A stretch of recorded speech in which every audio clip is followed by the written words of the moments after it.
Linda, it is great to have you on the podcast. It's been a long time since we've had a chance to kind of connect.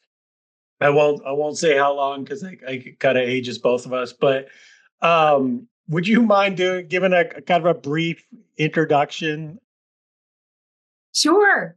Happy to. And I am thrilled to be here. Like you said, it's been a long time since you and I had a chance to catch up. Brief bio. Dropped into the industry longer ago than I will admit to, because that will age us. I started in an advisor's office, learning the back office and all of the things that happened there. Held my Series 7 for a while. And then in 99, I realized there was a gap in the marketplace, and I started Be Ready Outsourcing, which provided back office service to advisors. That firm was then acquired by Envestnet in 2010. And I stayed with Envestnet, helping their RIA side of the business until late in 2016, when I went to Folio Dynamics, which was then also a year and a half later acquired by Envestnet. So I decided I was going to go back to consulting. My son decided to go away to school in the UK. And he said to me one day, you can consult from anywhere. I'm like, oh, yeah, actually, you're right. So I did. I packed up and popped around Europe and the UK for 2.5 years while he was starting school, which was a blast. And if anybody can figure out how to run their business remotely, they should do that. I came back to the US late in 22, at the beginning of 23, to work with the team at Clever CX. And that was great. And so that's where I am currently. I'm at Clever CX late last month, actually, beginning of February. My apologies. We launched Clever X to add a consulting arm to Clever CX. And I'm currently wrapping up a book on the M&A space called The Exit Equation. In this podcast, really one of the themes is kind of getting into M&A. We'll talk about kind of the 3 stages, what to do pre-acquisition, what to do during acquisition and post-acquisition. But before we get into that, every time I have a chance to talk to a founder, I always love to hear the founder story and the founder journey. I mean, you created Be Ready Outsourcing back in 1999. Just for perspective, Wikipedia didn't come out until 2001. So to talk about an early fintech pioneer, what did you see in the marketplace? And tell me a little bit about kind of what you learned from founding a firm and some of the lessons that taught you. Sure. And I'm just going to say, mentioning 99 and Wikipedia, you have now aged both of us. I'm just putting it out there. When I was working at the advisor's office in Nashville, I then went to Boston, and I was working as the director of investments for the 401k side of New York Life Agents' book of business. And what I realized was that we were lacking a consistent, easy way to present to clients their performance information, their billing information, and any other insights about what we were doing with their money. Yes, there was a lot of tech in the space, but advisors are really good at relationships, and they're really good at managing the money or explaining to their clients why they need to have their managed in a particular way. What they're not so good at is running the actual tech to do those things. And quite frankly, it's not their best and highest use. They shouldn't do that. They shouldn't be focused on the little nuances that running a billing software is, right? So I realized that there was a gap in the marketplace. Schwab called me. There was an advisor in South Boston who was having trouble with their software at the time called Portfolio Center. And Schwab had recently bought Performance Technologies and Portfolio Center a year or two earlier, as I remember. And the guys at Performance Technologies knew me, and they said, "Hey, Linda's in Boston. She can go there and show the guy how to work it and what they need to do." So I did. I got him all set up, and God love him. He was a wonderful guy, total technophobe, scared of the machine, but he was so good at his business. And as I was moving to Charlotte, and I was leaving Boston, and he said, "Can't you just do this for me?" And I thought about it, and I'm like, I have the internet. Yes, it was still slow. I am smart. I can do it. So that's what I did. I had one computer, one client, and me. And by the end of the first year, I had 10 clients. By the end of the second, I had 25. And in 2010, when Envestnet acquired the firm, I had over 115 clients. We managed over 38 in AUA, and we had over $1 million in revenue. It was hard work, but it was eye-opening to get into the details of what happens in an advisor's office and where the best skill sets need to be put to use. I mean, you're really early on in what became a major trend within the space around outsourcing, right? So I guess if you're talking to an advisor and the advisor needs help, and you thinking there's got to be other people like this that probably are in the exact same situation, right? Well, exactly. And it was funny because, back then, you had the big 3 or 4. You had Portfolio Center, Advent was in the marketplace, DB Cams was in the marketplace. This was right before Morningstar Office came out. But Cams, Advent, and Portfolio Center were the big 3. I know where all the bodies are buried. Right. So that helped me as I was growing the business to be able to know that when you're looking at the numbers, yeah, those aren't right. Or, those are. And then as the other firms came onto the marketplace, I remember when Black Diamond came out. I remember when Advent made substantial changes to their stuff before they bought Black Diamond. Orion came out. All of Office came into play. And what was great and bad about that was that suddenly there were all of these choices, and advisors it's really hard for advisors to make choices because they get overwhelmed. They see all this and ultimately all they really want to do is serve their clients, right? So the goal is trying to make it easy for them.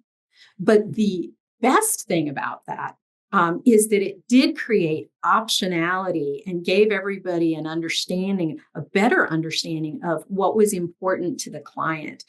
There were some things out that came out and left really quickly. I won't speak names or anything, but I still remember looking at those numbers, and they were the advisor client came to me for consulting help trying to decide on the software. And he said, "But it's so pretty. My clients will love this." And I'm like, "Yes, but pretty doesn't help you in an audit. Figure out what the client needs. What they want is secondary. Yes, what they want is important. It will help your business grow. You will be good at what you do. But what they need is what's critical for you to provide." Just like in my consulting business, what you need is different than what you came to me and told me that you wanted me to help you with. Right? So it's really important that you listen to that. And all of that optionality, there's space in the marketplace for all kinds of reporting software, as long as the numbers are right. There's space for all kinds of billing software, as long as the numbers are right. The key is to figure out what fits you and your clientele and makes it easy for you to do your business, not harder. Yeah, I mean, there are a lot of options now, and you really look at the RA space. I mean, it's really matured, and you see significant players. I mean, you look at Adipar, for example, which is exactly putting like $100 million in R&D into it. So you see there's numbers there to be able to support the kind of growth in the industry. I like the futures here, just unevenly distributed. You look at the family office space, it's RA adjacent. I think some of the trends that you see in the RA space have been coming over to the family office space, and the family office space is getting significant attention too. That there is this optionality now, and I like to say, the good news is that the family offices have more options. The bad news is they have more options, right? So it's a double-edged sword. Confusion out there, right? Yeah, it's really difficult, though. I think it will get better. I think we've got a lot of noise in the industry right now on the tech side, and I think it will get better as it settles. But I love the activity. It's exciting. Let's talk about M&A trends. So what are some of the major trends that there's a ton of activity, ton of M&A activity in the marketplace? What is driving that?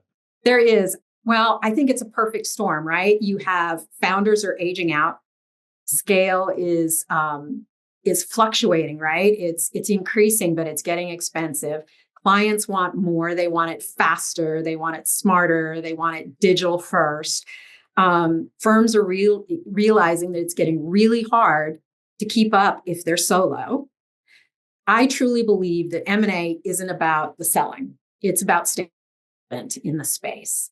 And with private equity pouring into the space, deals are heating up faster and competition is heating up. And yeah, I mean, there you see a lot of different factors, right? Like the average age of an advisor, what did I see? Like 56 or late 50s. You obviously, so you have succession going on or should be going on. Then you have the wealth transfer, a massive transfer of wealth coming down from the baby boomers.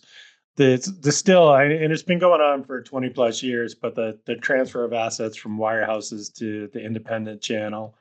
There's a good reason why private equity likes the space and is driving a lot of activity. When firms are looking for to either acquire or to be acquired, especially let's say on the acquired side, what should organizations be doing to prepare themselves? What they should be thinking about in terms of people, process, and technology? so the exit equation is about that. The exit equation is about the fact that M&A isn't just about numbers. Yes, the financials are important, but a successful transaction is so much more than that. It's about people, processes, technology, and having all of that aligned seamlessly so that you don't end up with a tangled mess post-transaction. You need to have clarity of vision, a clear understanding of where the firm is going and how all those moving pieces are going to come together to support that direction. Mostly because when firms ignore all of that, you end up with inefficiencies, cultural misalignment, sometimes having to undo a successful merger. It's all costly. So in actuality, that's what the exit equation is about. It's focused entirely on the prep, which I think is important. I put together the 7 pillars of the prepared firm, which is Okay. I like that. There's knowing your why, defining your exit goals. You got to get your financials in order. That's where the money comes in, but not the numbers for the deal, but the numbers about your firm. You got to strengthen leadership and team stability. You have to optimize your operations and your scalability. You have to assess your client database or you have to assess your client base and retention risks. You have to maximize your technology and your data systems. And finally, you have to address legal and compliance and risk management issues. It sounds overwhelming, but it really isn't. It doesn't have to be done in any particular order. It doesn't have to be done in any particular timeline. The real key that I tell people is that you just have to start. Pick the thing that you think is wrong in your firm. Say, maybe it's you. Maybe you've just started thinking about it, succession, and you're like, maybe I should sell. Okay, well, talk to yourself about that. Talk to people you trust about that. What are your personal and business goals for your firm and for a sale, right? And understand that, because if you don't understand that, getting your firm ready and then getting through the type of transaction, right? Because it's the type of transaction that will be really dependent on your why. But getting through all of that without understanding yourself, understanding your why, that gets harder and harder. And that leads to people being bummed out after it's a soft word. I never use soft words. They're upset that it didn't turn out the way they thought they wanted it to be, right? I mean, thinking about the knowing your why, you've been a founder and you like that and all of these things, and you decide you're going to tuck in with a firm and they're going to turn you into a W-2 person and all of these, yet to ask all of the key questions about what does being W-2 really mean. 6 months after the merger, the sale is successful, it closes, it's awesome, but you're unhappy. Why? Well, you're unhappy because you don't have as big a voice as you think you should have, or that you want, or that you're comfortable with. Me, if I don't have a voice, I can be a good W-2 person as long as I have a strong enough voice to be heard. But in reality, my happy place is leading. So I'm not going to be a tuck-in. If So that how do makes they sense. maximize their technology for the acquisition? What should they be doing to get their tech stack ready? You really need to evaluate and align your tech systems, right? And I talk about this. You don't know what you're aligning it with as far as a firm you're going to sell to yet, because you don't know who you're selling to.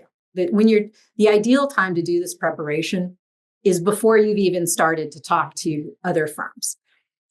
But another thing I talk about in the book is that rarely happens. Most firms wait too long to start preparing. And somebody comes and says, "Hey, George, I'd kind of like to buy your firm." And then they go, "Oh, crap, now what do I do?" Because they think, "Oh, well, it's the numbers. Let's do that. And it'll be awesome." And it's not.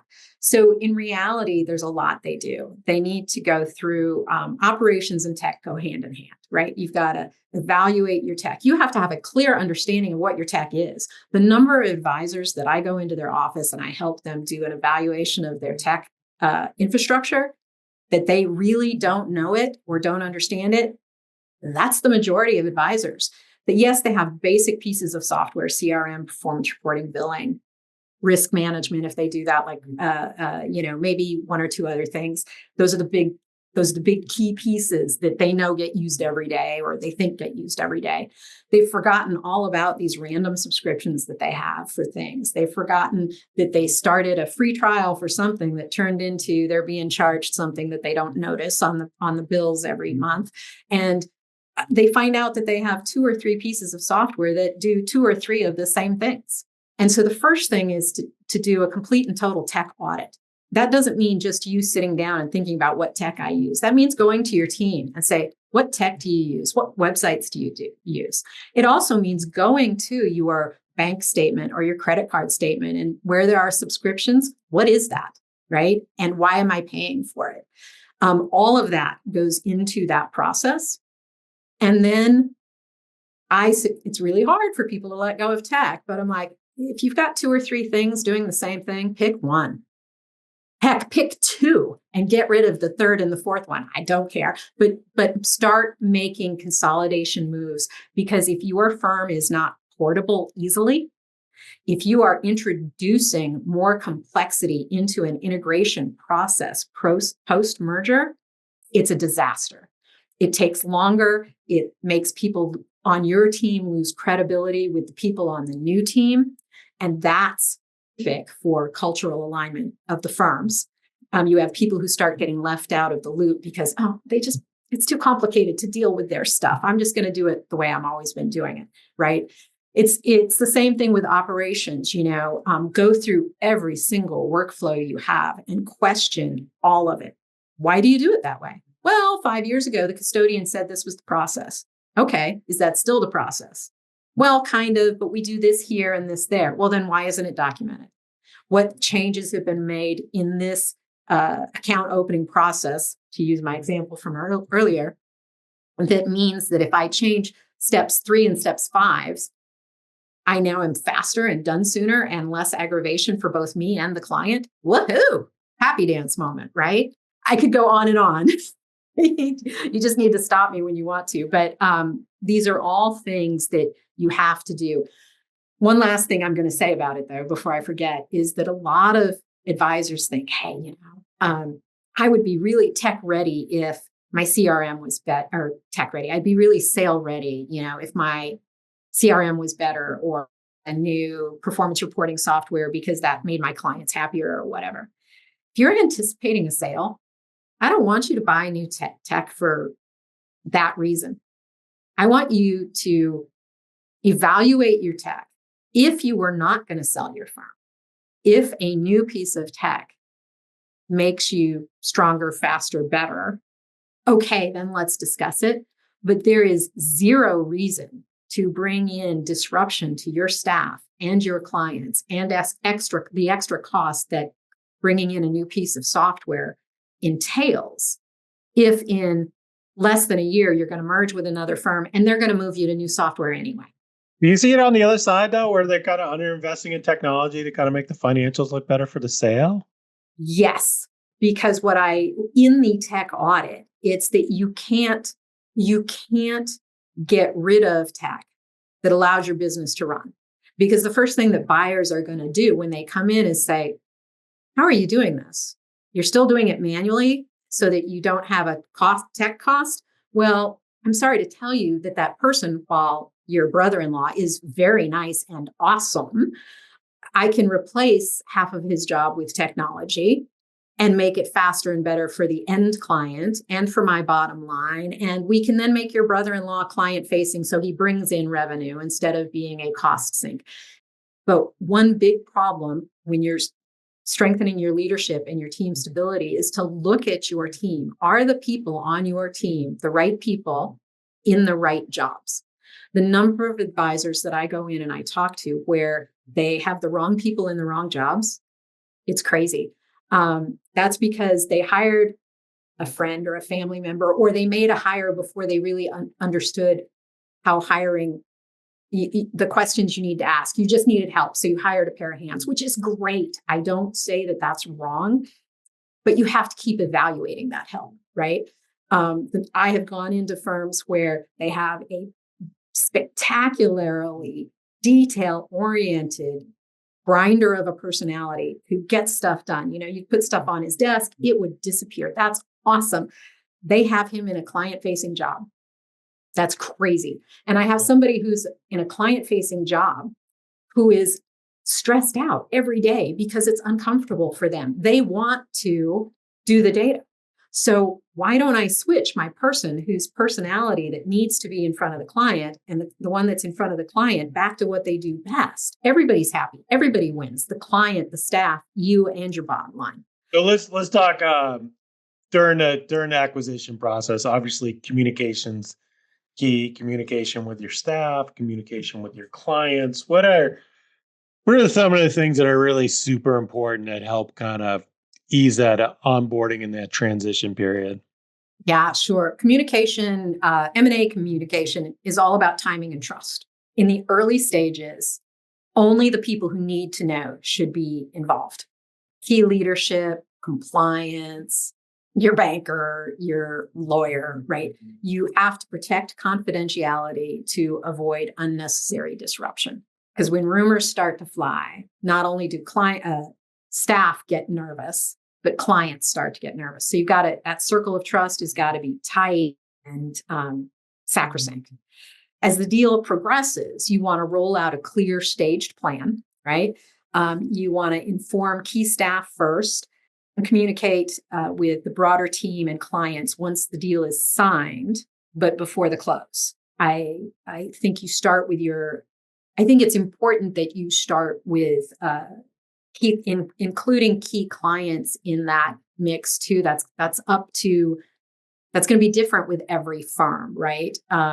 My advice around this communication is generalized, right? You're going to want to make sure that you talk to the parties involved. You want to make sure that you talk to the legal and compliance people to make sure that there's that you're following all the things that you need to follow to communicate at the right times. But I have seen some firms reach out to their, ultra high net worth clients that will be upset for one reason or another if they weren't in the know as soon as they could with an understanding that it's kept confidential.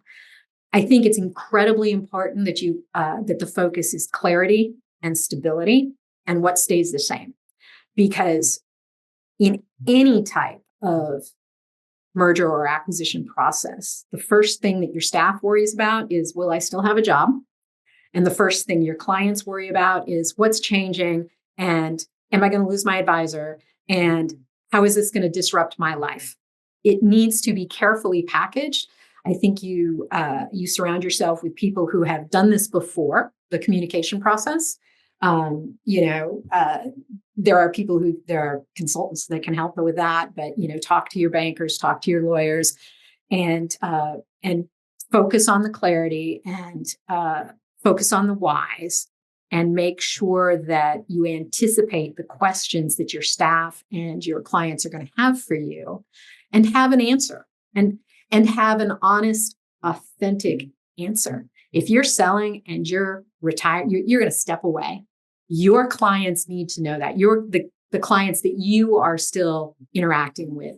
By the time you get to an M&A process, you as the founder or the senior advisor, you already should have been delegating your client base out, knowing that if you got hit by a bus, you didn't retire. You got hit by a bus, like the assistant in the other office. You need to have somebody who can come in and assist and take care of things so that there's trust on both sides of that equation.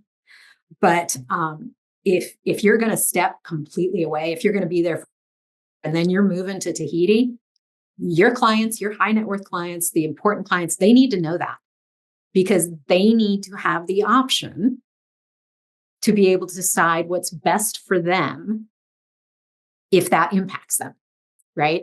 It's the same way as if you're always going to be there. Say you don't want to run a firm anymore and you're going to be happy just managing your relationships and your book of business and you're going to tuck in as a W-2 employee, which is a fantastic solution if that works for you and that's what you want. But you can then say to your clients, nothing's going to change except I don't have to buy the paper for the copier. It's clarity, it's trust, it's stability. So let's talk post M&A. What are some of the best practices post merger? And then I think one of the things too is like how do firms kind of, especially in the tech side, if you just keep everything the same, you're not necessarily going to take advantage of some efficiency. So, right. First off, what's best practice post merger, and then let's talk about the tech stack and impact. Yeah. So that's book 2, by the way. Just that's what I'm thinking in my head. I get the sequel. I'm thinking about that. But for me, post merger, the best firms plan their integration early, and it's a plan.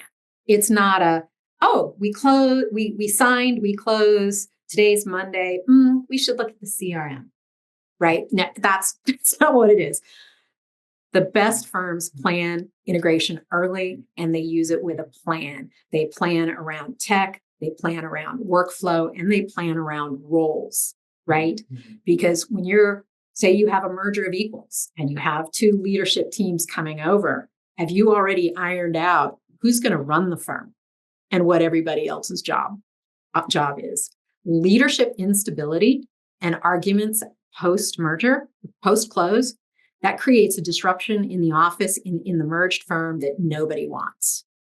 People pick sides, it gets ugly, other things don't happen. So all of those things for the leadership roles, that should be ironed out.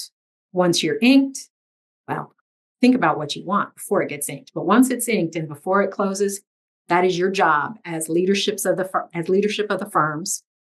Figure that out. Don't bring your emotional baggage about how the sale is progressing or anything like that past the close. You just can't.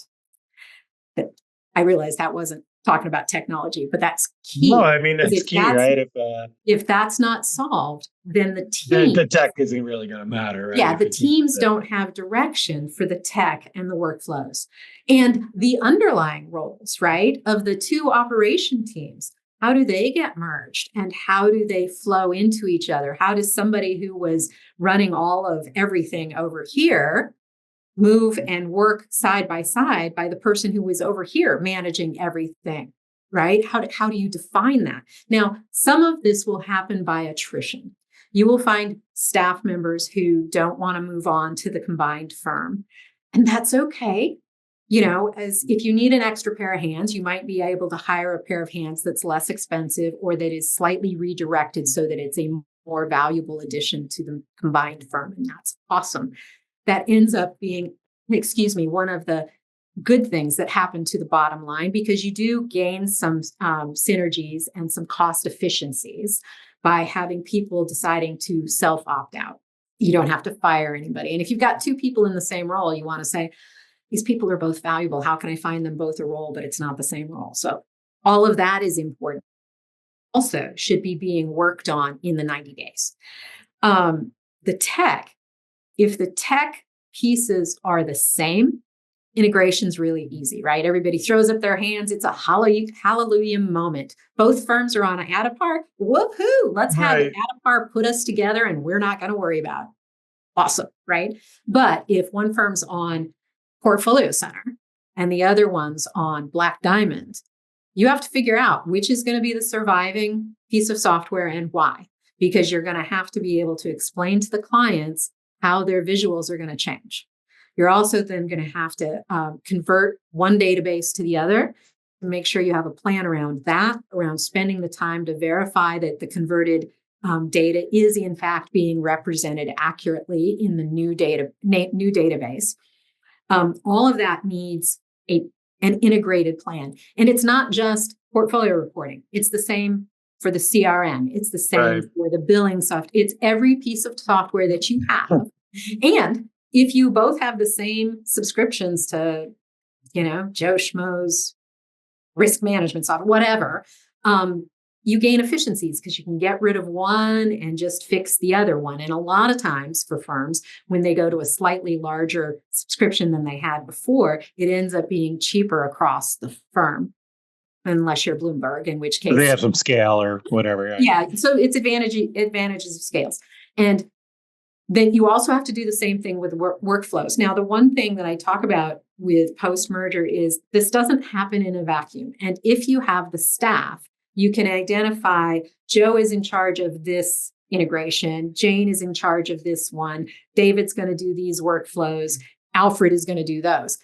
And you can take advantage of experts in the industry to help you do this, right? If you use two different CRMs and nobody knows anything, well, the surviving CRM should help you convert the data, but it might be worthwhile to go hire somebody who does those sort of integrations as a quarterback or a master as a master at those functions or those workflows or those pieces of technology to help guide you through that process and to be able to say, hey, red flag coming up for this. So, yeah, I think it's a good point, right? They don't do this every day. They're obviously taking care of clients and providing wealth management services. And then you have this kind of really complicated tech integration, which system should survive? Should even neither system survive? And should we get a modern platform that supports both firms? Do you have any sense what they should focus on first? Do you do the CRM? Do you do front of the house, back of the house? What's anything on sequencing? So that's a really good question. And I'm a big believer that if you can do things at the same time and not lose your mind, you should, right? I mean, just because you're working on a CRM integration over here doesn't mean that this side of the firm can't be working on the reporting integration. If you have to choose a specific order, I think it's incredibly important to figure out in the combined firm, in the merged firm, how are you running? Where do you live? Where does your staff live to serve your clients best? If you live in your CRM, then CRM is first.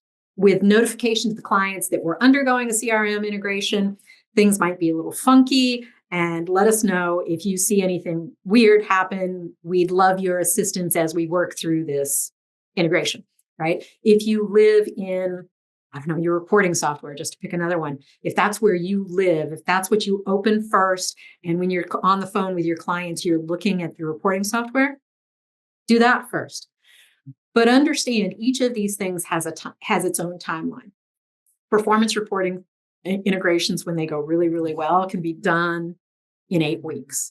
That doesn't happen very often. The integration might be done in 8 weeks, but then you still have to validate all your numbers and all of these other things. I did once see an integration that went so smoothly. I have no idea how it happened, but it went so smoothly. They had all of the data into the surviving piece of software in 6 weeks. And they then spent the next month validating everything and running two-sided copies and everything. So I was like, wow, 10 weeks in and out. And I think it was actually because they were both very small firms, right? And so, but in all honesty, I tell people to plan for 8 to 12 weeks. They have some historical data that's rubbish, right? That at least one side of the house does that they're that tendency to want to convert it all. And I have to have full transaction history from the time Moses walked on the earth, Yeah, we discuss all of that. In reality, you don't need your transactional history back to 1999. You just don't. Okay. to put in place a performance value conversion. Start it back, if transactions are like stone tablets for you, pick a point in time, go back 5 years, go back any further than that. That's a little further than I would go back, but whatever. But you're 20 Hey, years. that's a long time, Linda, right? It's a long time. I wouldn't do it. I've seen advisors do it. The cost involved, and I'm not just saying the financial cost. No, it's of crazy. It's capital. absolutely crazy. The difference in numbers. I mean, think about it. 2 pieces of software side by side, both using different performance calculations that are absolutely valuable and valid, and they're correct. But one starts from one starts the calculation from the day close, and one starts from the day open. You are going to have different numbers. I prefer going back to the start of a year. Like, for example, if we were merging right now, I would say I want a performance report. I want a performance conversion up into 12/31/24. And then I would take all my transactions year to date. Yeah. Right. That's the smart way to do it. But those are all conversations that you have to have. Also, I mean, think about it. It's especially important if you report your numbers, the old GIPS compliant, AMER compliant, right? If you report your numbers, you can't have big swings in history once you convert that data. It's got to be locked and loaded. So if you do that, you don't have a choice. You're going to do a performance conversion. It just is. I mean, I worked with a firm once that decided they merged, and they kept saying, "Oh, we don't have time to do the integration." So they kept both sets of everything, and they said, "Well, you probably see a lot of that, right? Where they just keep on running." Yeah, they kept running, but just for now. It was just for now. You can't air quotes, right? 6 months later, though, nobody knew which system was the Bible. Nobody knew where anything was. The client updates, some of them were being missed. Billing was a mess.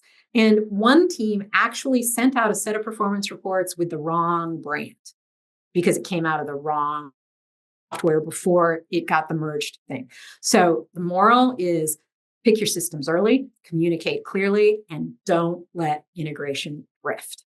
Bite that bullet early, right? Right. Bite the bullet early. It's ugly and it's hard, but you can hire somebody to help you. You don't have to do it.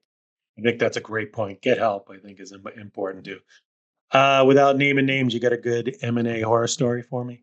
That one was actually literally I walked in and they hadn't billed correctly in 3 months. From that, where they ran side by side saying they're just going to do it just for now. When I came in 6 months later, it took us another 8 months to unwind.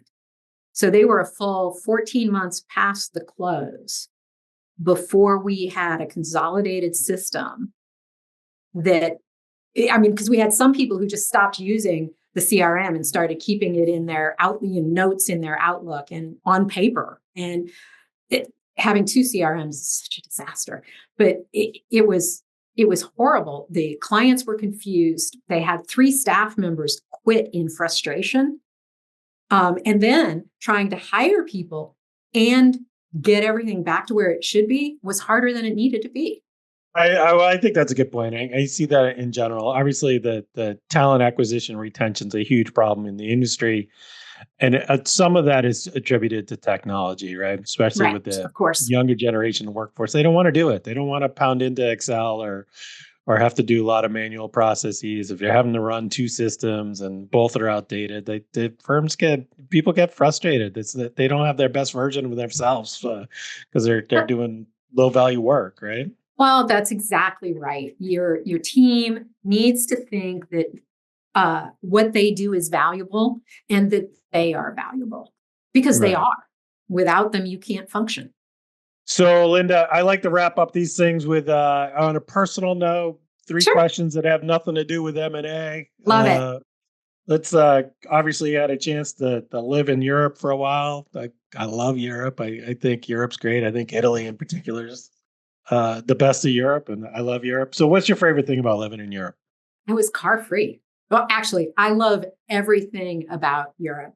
Well, bangers and mash does not thrill me.